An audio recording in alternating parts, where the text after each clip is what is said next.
Have you ever wondered what secrets a government might keep from its own people? Imagine walking down the street, breathing in the fresh air, never knowing that the air itself was part of a massive, secret experiment.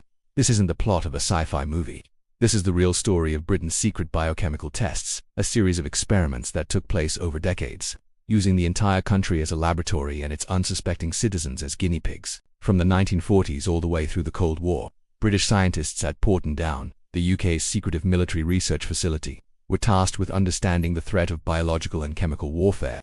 To do this, they decided they needed to test how these agents would spread in real-world conditions, and what better place to test them than on their own home turf. Let us start with Operation Cauldron in 1952. A ship sailed off the coast of the Scottish Hebrides and released a cloud of live plague bacteria, the same kind that caused the Black Death.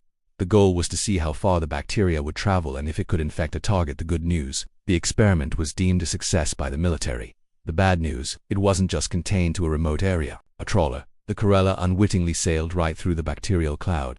The crew were blissfully unaware, but for weeks afterward, they suffered from flu-like symptoms. For decades, the government denied any connection. It wasn't until years later that the truth came out, and the government was forced to admit what had happened.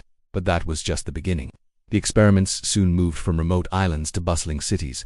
Between 1953 and 1964, one of the most extensive series of tests, known as the DICE trials, took place. Scientists wanted to know how a biological attack would affect a major city like London. So, what did they do?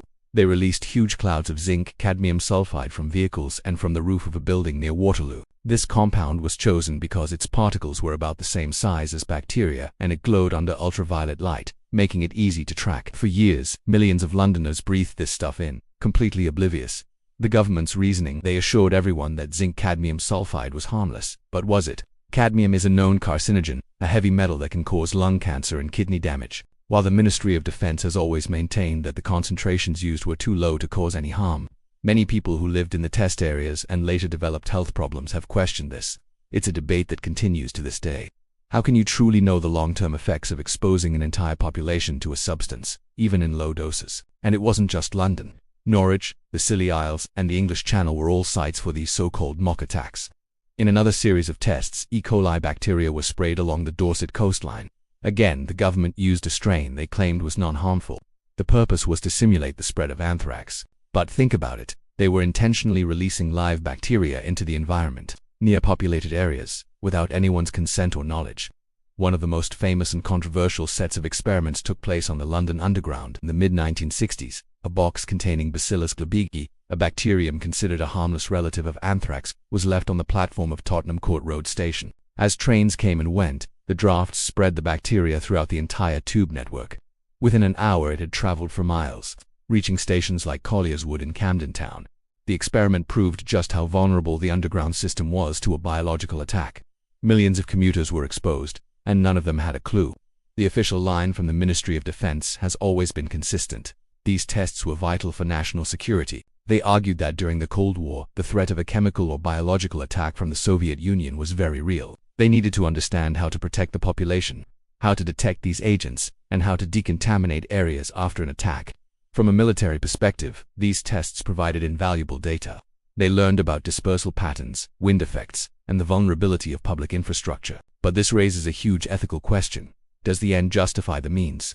Is it acceptable to experiment on your own citizens without their knowledge or consent, even if it's for the greater good of national security? For decades, the people who lived in these test zones weren't even aware they were part of an experiment. They weren't given a choice. They couldn't opt out.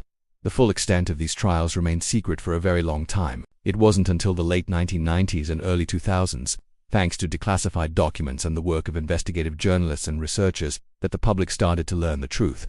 In 2002, the government finally published a comprehensive report detailing over 100 of these secret trials. They admitted to releasing chemical and biological agents over large parts of the country. The fallout was immense. People from areas like the Dorset coast and parts of Norfolk began connecting the dots, wondering if their unexplained illnesses, the cancers, the birth defects in their communities could be linked to these secret experiments. In response, the government commissioned independent studies to look into the health effects. The official conclusion of these studies was that there was no evidence to link the substances used in the trials to the patterns of illness in those areas. But for many, that answer isn't good enough. The trust was broken. How can you trust the same organization that exposed you to secret tests to then investigate its own potential wrongdoing? The story of Britain's secret biochemical tests is a chilling reminder of how far governments can go in the name of national security. It forces us to ask difficult questions about science, secrecy, and the rights of an individual versus the state. These events are not ancient history. Their legacy continues today. They've shaped public distrust of government and official statements. They serve as a crucial case study in bioethics, debated in universities and government committees. This story is a stark reminder that sometimes the biggest threats don't come from foreign enemies, but from the very institutions that are supposed to protect us. It's a chapter of British history that was hidden in plain sight, carried on the wind, and breathed in by millions. Thank you so much for watching. What do you think about these experiments?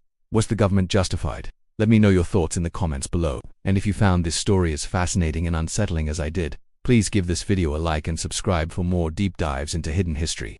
See you next time.